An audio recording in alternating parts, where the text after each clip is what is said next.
All right, ladies and gentlemen, welcome in. It is episode 12 of World Class Retrospective. My name is Austin Skinner, and tonight we cover the May 8th episode of 1982's World Class Championship Wrestling Television. On this edition, the devious Gary Hart unleashes his prized Great Kabuki on Kevin Von Erich for a battle weeks in the making. Plus, Texas heavyweight champion Wild Bill Irwin faces two men in a handicap match. Madril takes on the evil Arman Hussein, and much more.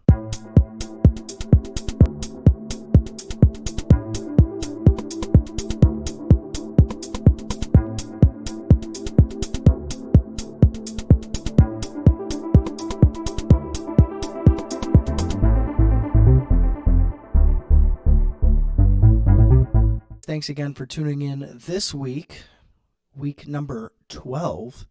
Haven't missed one yet, so I'm proud. Prior to this, I know I've spoken about it, in the first handful of episodes, but I did do a podcast, a more traditional podcast with my co-host Bob Colling Jr. of WrestlingRecaps.com, and we hosted the IcoPod podcast, which covered kind of like the early new generation years of the WWF all the way up through 96. So if that's something that interests you, hopefully you're finding this podcast interesting because the style is very similar. It's definitely review based, but I like to add in my own little salt and pepper here and there. That podcast did go for about 4 or 5 years pretty consecutively. I mean, we never missed a week. And that's my goal here. My goal here is not to miss a week for you guys. I may be riding solo on this one, but I know you guys are right there in that shotgun, sitting by me and enjoying some early 80s professional wrestling from the South. So, with that said, we're going back to the Sportatorium tonight. It is early May. The year is just flying by here in 82, and things are really starting to cook. I have a feeling that the summer and, fall months will be much, much stronger than what we've seen for the spring and winter, coming out of winter, I should say, 1981. So, let's not get ahead of ourselves. Let's dive in to this episode. First up, our match card for the evening. We have 5 matches on the card tonight, so we're back up to 5 from 4 last week. We've never had more than 5, but 5 seems to be sometimes pretty rushed. It kind of comes off as things having to move a little bit too quickly. I think 4 is their sweet spot, but nonetheless, we'll see what they have in store for us tonight. First up, it was the Spoiler taking on Captain Frank Dusek. Match number 2, Bugsy McGraw and King Kong Bundy taking on the team of Ken Mantell and Tom Boogaloo Shaft.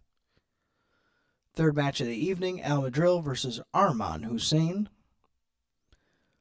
Fourth up, Wild Bill Irwin versus Richard Blood and Mike Bond, a handicap match here for Wild Bill.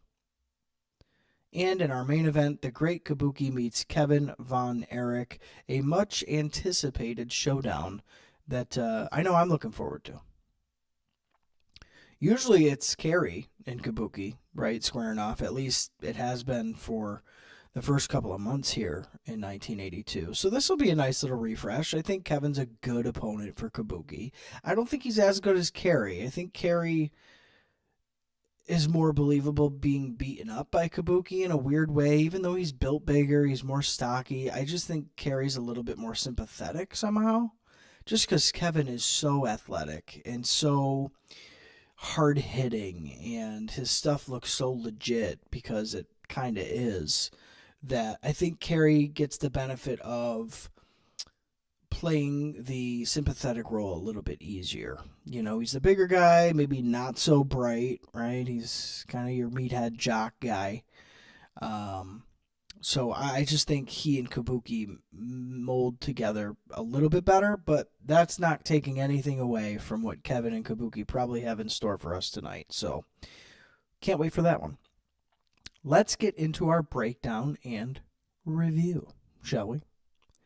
First up, Mark Lawrence welcomed us to another exciting edition of world-class television from the world-famous Sportatorium.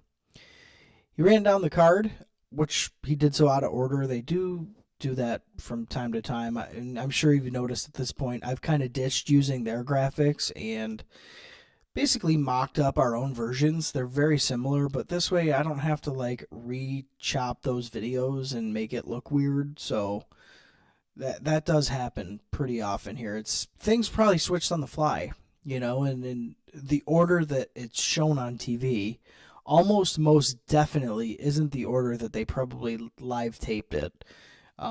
That's after the fact, that's editing after the fact, sending in the tape, and that's what you get. So we have remedied that situation, but Mark Lawrence did present us the card out of order here. So I had that noted.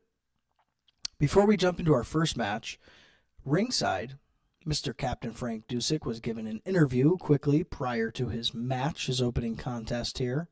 I am going to throw it down to Mark, who is standing by on the floor with Captain Frank Dusek. Gentlemen, take it away. Here we are at the Sportatorium, ready to get things started. And Frank Dusek here, the captain, is ready to get things started against the Spoiler. I know a very tough opponent for you here. There's no doubt. The Spoiler's a very world-class athlete, but I happen to be one myself. Now, the Spoiler is not the question. The question is one Wild Bill Irwin. Wild Bill Irwin, somewhere, someplace, I'm going to find you, son. I made you. When I found you, you were starving to death, a little red-headed stepchild. Well, the time's going to come. I'm going to take your Texas Heavyweight Championship, Irwin, and I'm going to take your soul. Well, that's Captain Dusek. Let's go to the ring now and get this match underway. Coming out of that, I'm still a little confused on who the babyface is and who the heel is between Captain Frank Dusek and Wild Bill Irwin.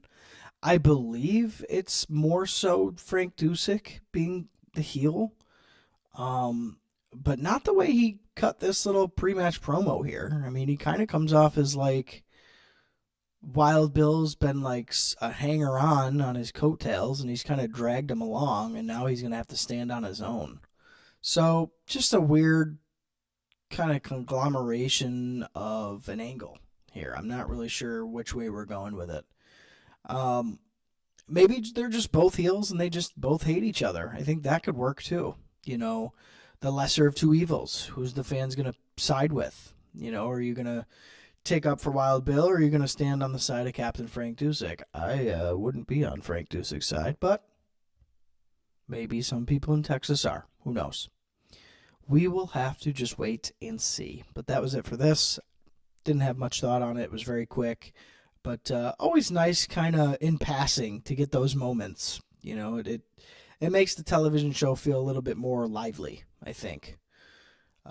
So, without further ado, let's get into our first match of the evening. That was the Spoiler, who, remember, has just recently returned to the promotion, taking on Captain Frank Dusek. And in this opening match, it was, of course, set for one fall with a 10-minute time limit. Dusek got booed by the live crowd, as I figured. I really don't want to see him much, let alone as a good guy. So I'm glad that the crowd is also responding that way. Spoiler had Dusek staggering around after a flurry of offense here early on. Spoiler was then able to turn things around with a nice Boston Crab. These guys got through a commercial break, which was also surprising, given how much was announced at the top of the show. So they're getting some decent little time here. Spoiler got most of the offense in before we got a false finish for Dusek, and then a quick, real 3 count for the Spoiler. My thoughts on it, of course, Dusek threw a temper tantrum after the match. And you know what? So was I. Because I've come to like the Spoiler. But I really don't enjoy Frank Dusek, and that didn't change here. Hopefully his return to the territory here, Frank Dusek I'm talking about, is short-lived. I think he's going to work this program with Irwin and then maybe scurry off. Because what else are you going to do with him? I don't know. I gave this one a half a star, especially because the returning Dusek basically jobbed out. What was the point? If he gets the pre-match promo and he's working an angle with the Texas Heavyweight Champion, And then the spoiler, who doesn't really have a storyline, he's just a guy who's also returned to the territory, beats him in the first match of the night. Can I take Captain Frank Dusek seriously? Probably not. So, I don't know. I didn't like this one, and you probably wouldn't either. So, if you're watching, not saying hit the fast forward button, but, you could.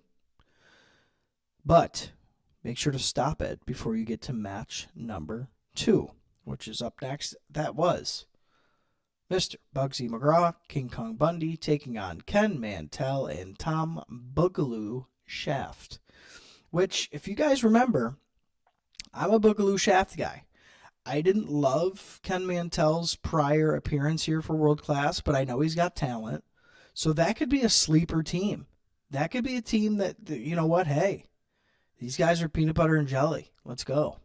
I don't know. Let's find out.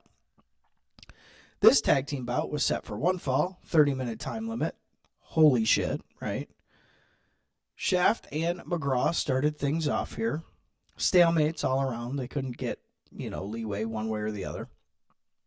Same for Bundy and Mantell, who squared off next. Of course, right? It's a Bundy match, slow pace. There was a lot of walking around and talking here, especially with the double referees kind of getting in the way. It was just very cluttered, kind of clumsy. That's how I was feeling for this one. Boogaloo Shaft got a hot tag to take it to Bundy for a few seconds to pop the crowd.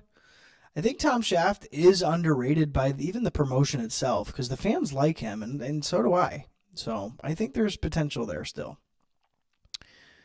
The heels, unfortunately, though, then got the jump on Shaft and worked him over to get a stolen victory. The match was kind of cut short there at the end. Had it gone a little longer and incorporated a little bit more brawling between the teams, it may have been a solid little heater match for Bundy and McGraw. Unfortunately, I'd say, though, it was more on par with the first match for the night, since it never really got going and then was quickly just kind of cut off at the end. So, nothing spectacular. Another half a star for me. So that's the way I went with that one. Although, there may be something special coming up, because next, Mark Lawrence was standing by with Gary Hart, and who we presume to be the Magic Dragon. Now, it's a little unclear whether it's the Great Kabuki or Magic Dragon, because the gentleman is in a full samurai Bushido outfit, so you can't necessarily tell. I'm thinking that we're supposed to think it's the Magic Dragon, this guy that they talked about last week, but I'll let you guys decide. Mark Lawrence standing by with Gary Hart and his either dragon or Kabuki. Who knows? Take it away. And Gary, I guess this man coming into the area, known as the Dragon, has a lot of similarities with this man on my left. In all honesty, the Dragon is the closest thing you will ever have a chance to see to the Great Kabuki, as I've told you before, and I'll tell you again. He is the greatest martial arts fighter of all time. There is no equal, no matter what anyone chooses to stand here and tell you, be it a Von Erich, be it a Spoiler, be it a Madril, be it anyone. You believe your eyes. Don't believe false prophets, because there have been many in the wrestling business, the same as there has been in every other business. And when you have an opportunity to see the Dragon from the island of Macau, you will understand Kabuki a little bit more, because you are going to see a boy that he started to train at 10 years old. And now that young man is 26 years old, and he is the all-Asian heavyweight champion. That is the very same belt that many world's champions of the National Wrestling Alliance have held. But believe me, the sleeper that you know from David Von Erich, the sleeper you know from Mark Lewin, or anyone, you know nothing of the sleeper until you see the sleeper of the Dragon from Macau, when he applies it with his legs and begins to squeeze you around the neck. Then you will know of true torture. You will know what it is like to deal with the Asian race. That's why I choose Asians, because my mission is you, Fritz. And only Asians are cold-blooded enough to do to you what I want, because I want you completely out. Do you understand? Totally gone. Like one big boom, and I'll have it. A little on the nose there, Mr. Gary Hart. I would say this was his maybe his weakest promo we've seen so far. He did seem to be grasping at straws a little bit when it came to hyping this new guy up and differentiating him from Kabuki. I mean, he says it himself. I pick Asians. Asians are cold-blooded. They know martial arts. I mean, I hope that he's not trying to pass off this Magic Dragon guy as essentially interchangeable with Great Kabuki, because I don't think anybody is interchangeable with the Great Kabuki. Not at this time. I mean, he's top of the line. So, yeah, I didn't love this one. I'm excited for the Golden Dragon, though. I still kind of want to see what all that's about. But I don't know, man. It should have been a little bit stronger here, especially if that was the Golden Dragon standing there with Gary Hart. I would have made it a lot more clear, and I would have made him come across as a lot more intimidating, because to me, he kind of just stood there in this goofy outfit, and I don't know, it didn't come off as intimidating, really, to me. But, you know, it is what it is. Maybe Hart is not committed as much as he is to Kabuki as Golden Dragon, or whatever it is, Magic Dragon, whatever they're calling him. We'll have to see. We'll have to see, and I'm hoping that next week we get a match. It wasn't explicitly said yet, but that's what I'm hoping. So, let's go into our next match of the evening. That was Madril taking on Arman Hussein of H&H Limited. This was a grudge match, and it was getting, of course, one fall stipulation, 10-minute time limit, not 30, like the prior match. I just, at the top of this thing, man, I gotta say that I like Madril more and more every time I see him. I just don't know what he's the ideal, like, put it this way, if the Von Erichs were not what World Class was built on, Madril, I'm booking as my top babyface. He's top of the line in my book. That's how much I like him. I think he's really, really good. His stuff looks good. He's believable. The fans absolutely love him. It's just a no-brainer. So, let's get into some of the action here. Hussein worked Madril over enough to get the crowd riled up and loud. And Hussein is good at that. I'll give him credit where it's due. He is good at getting under the fans' skin. And he was doing a full force here. Arman choked Madril over the top rope while the crowd cheered, "Go, Al, go." They screamed it, really. Madril fired back up and laid in some punches that sounded like gunshots. The two men traded blows, and the action spilled out to the floor briefly. Madril picked up the win with a bridging pin, but was attacked by Hussein after the bell. Madril was able to fight it off, and officials then kept them apart. So we get a little brawl here after the bell rings. Right off the rip, solid heat between these two guys. But again, I feel like this match was cut a little short, just like prior. Seems to be a trend this week. We're just cutting the matches short, which tells me I have a sneaking suspicion that the main event tonight, we're going to go long. And you know what? If that's what's going on here, and that's why they're cutting all these matches down and tell them to wrap it up, I'm kind of okay with it, because that seems like a solid sacrifice. I mean, the main event, again, has potential to be really, really good. As far as my opinion, though, on this one between Madril and Hussein, I gave it a 1.5 stars because I liked where it was going. I think both guys have been built up as featured guys on TV at this point, so the match did feel a little bit more important too, and that helped. Again, had they been given a little bit more time, we could have saw something really nice here, but we'll take what we get, and we'll keep on rolling.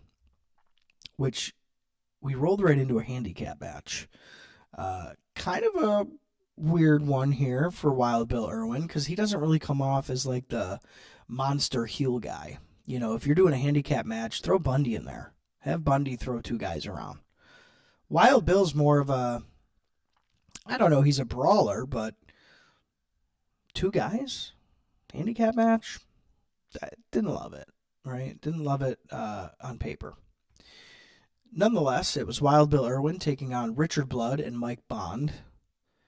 This match was set for handicap rules, of course, 2 versus 1, 10-minute time limit. And it was announced that Wild Bill must pin both opponents in that time, which means Wild Bill has to, yes, pin 2 men within 10 minutes. So that's might be tough, but it's interesting. I like that. Richard Blood started things off here with Wild Bill, tag format being applied. I did note. Mike Bond was in fast, as he and Irwin have had some run-ins as of late. Tag stayed frequent, keeping Irwin consistently having to work a fresher man over. Bond was pinned first, following a relatively weak clothesline from Wild Bill. Irwin then made short work of Blood with his signature knee drop, gaining him the pinfall, as well as the match victory. I was disappointed with this one, I will say. They, again, were just given no time here. I was surprised to see Bond take the first pin, too, because I feel like they've kind of built him up a little bit over the last week or two. I mean, I should have known, right? Blood was the guy who fought Flair, so naturally he's probably going to be the last one eliminated, but I don't know, I just was kind of expecting the opposite, so I liked that I was surprised. Nonetheless, Wild Bill again walks out looking strong as the champ, and that's all that really matters. 1 star I gave it for, being a solid squash, if nothing else, albeit rushed, right? But it's just a weird choice here. Just give Wild Bill a singles match, even if it is with maybe just Richard Blood, or Mike Bond, whatever. I don't know. I think the handicap match was a little too gimmicky for my taste in this certain scenario. Kind of unneeded. But that's okay. It's been rushed. The whole card's been rushed. All leading up to this moment here. The Great Kabuki versus Kevin Von Erich. Main event, Sportatorium. Let's see what happened.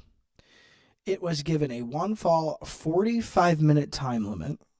And I'll tell you what, I was pumped for this one, as it seemed all night was rushed just to get here. And we noted that. It was obvious. They didn't really hide it. These two did ditch the lockups and just started going at it, which was awesome. They had to be broken up under the bottom rope by the referee only seconds into the match. The crowd was red hot for Fritz, who was on the outside as promised.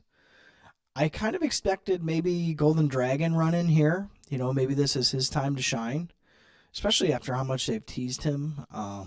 But we didn't get that. The match was slowed as Kevin kept control until some of Kabuki's karate began to get the better of him. The crowd was going nuts for this one the entire time. Each time Kevin rallied, the crowd got louder. He was able to get an iron claw on Kabuki's abdomen for a near fall.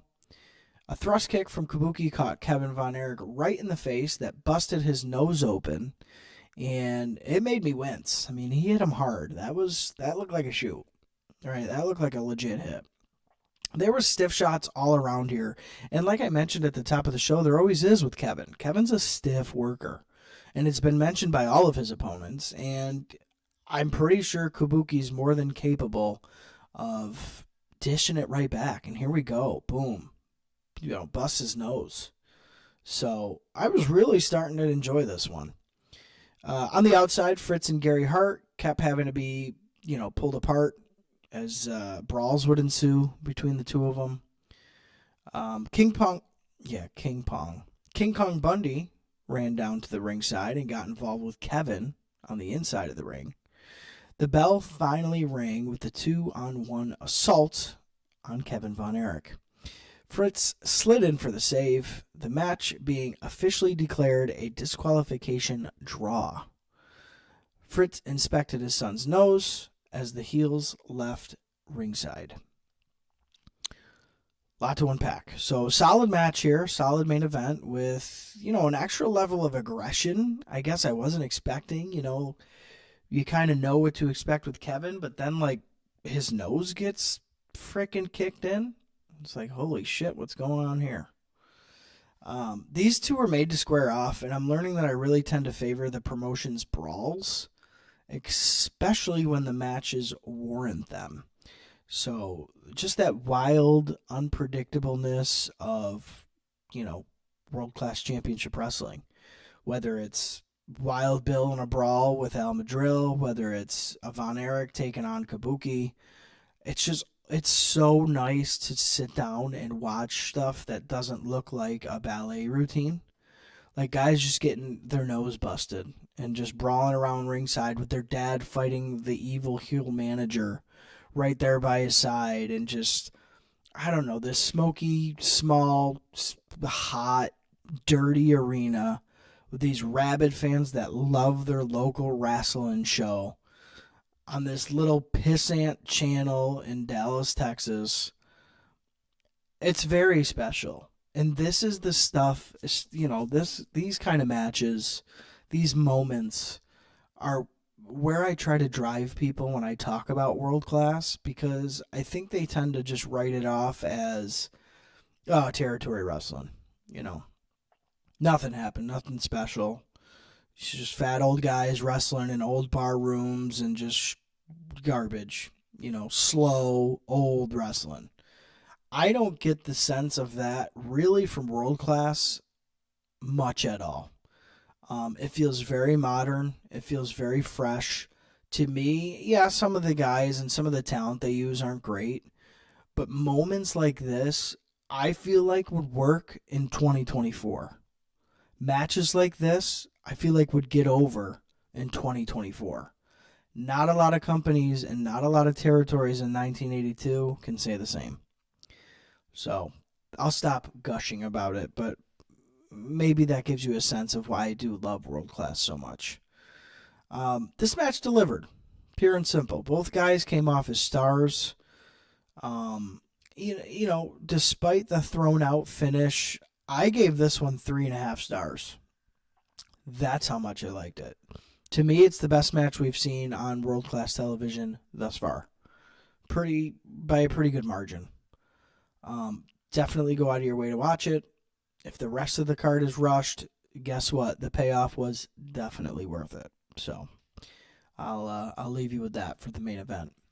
Following, though, Kevin and Fritz Von Erich were caught ringside for a couple of words with Mark Lawrence, which, nothing earth-shattering, but again, a heat-of-the-moment promo. Mark, take it away. Here we are with Kevin and Fritz Von Erich. Words just will not describe the situation that just occurred and that has been happening in the past. Words will describe it, only action. The boy's got a broken nose. Hey, about a dozen sutures in his lip. Just one more that goes on Kabuki's little invoice. I'll be there. When you're right, you win every time. This doesn't hurt a bit. There's plenty more where that came from, Kabuki. There you see. He didn't leave me much, but he left me son. There you see Fritz Von Erich and Kabuki saying they will be back. A spectacular situation. And we'll be back for more when we continue. Effective, right? So, like I said, heat of the moment. Kevin again beamed right into the camera as a total star. Busted face and all, his lips all bloody. And his fighting, passionate dad right there beside him. They even say Kevin was able to get a little piece of Kabuki tonight, but not nearly enough. Fritz still is looking forward to getting the rest of Kabuki here sometime soon. So nothing better than some fired up Von Erichs. And that rang true here in my mind. Finally, Mark Lawrence closed us out for the evening, letting us know that next week we'll see a classic replay of a Fritz Von Erich bout and much more. So we're getting I would think a black and white video of one of Fritz's matches from his heyday next week. But that's all that's announced before the show closes. My final thoughts on the whole thing. I thought this week flew by in a flash. And maybe it was designed that way, right? They want you to get to the main course. Obviously, as much television time was saved for the main event as possible. Basically, all the other matches suffering a little bit because of it. as we mentioned several times, most of the matches felt rushed with some lackluster finishes, kind of like get it in the ring, okay, and then get it out of the ring. So weak front half, I'd say. Pretty solid back half of the show. I'm interested to see how far the Irwin Dusick thing's going to go. How long are they going to beat that horse? I don't know. I really hope they keep the captain far away from the Texas Heavyweight Championship. I do not want to see that. I've enjoyed Al Madril's rise as a babyface star for the territory. Again, every time he's on, I always really enjoy it. Kevin Von Erich still seems to be the most solid of the boys featured on television. And he may just win me over as soon as my, favorite Von Erich. Maybe. We'll see. Watch out, Carrie. There could be a dethroning moment. Hey, after a performance like that main event, there's definitely a chance. Coming off this week, I'm looking forward to see where the H&H Limited Von Erich feud leads next. Things are getting pretty heated. Golden Dragon's in the wings. He's lurking. Kabuki's kicking people's noses off. So, shit's going down in World Class Championship Wrestling, and we are going to be right there to enjoy every second of it. Well, I hope you join me to enjoy every second of it. You have this far. That's all I had for you guys. It was a special night, and one that I'd highlight so far as the one to watch. If out of the 12 weeks you've watched, you haven't watched any of the episodes we've talked about, watch this one. Maybe you'll get a better understanding of why I decide to do this every week, because it's always nice to just be reminded of what wrestling was and what it could still be. There's that special line that I think wrestling, when it's really done right, wrestling kind of rides that line of excitement, mystique, action, violence, passion. Everything kind of melds together as one. And I think we did catch a little bit of that lightning in the bottle tonight. So, other than that, guys, I want to make sure that you are subscribed to our YouTube channel. Please hit that subscription button. Share with your friends. I know there's world-class watchers out there. We're just very dispersed amongst social media. There's not really a hub, and I'm trying to remedy that. I want to be your world-class hub. I want to talk to you guys. I want to share with you guys. I want to look at pictures from World Class. I want to talk about episodes, angles, feuds, guys, all of it. All of it. So that starts here on YouTube. We're also on Twitter/X at World Class Retro. I try to share some pictures on there, interact with stuff if I come across it. It's not super active, but again, we're a small fledgling of a channel here, so just me and you. So thanks again for sharing that, guys. I will see you next Friday, 10 a.m.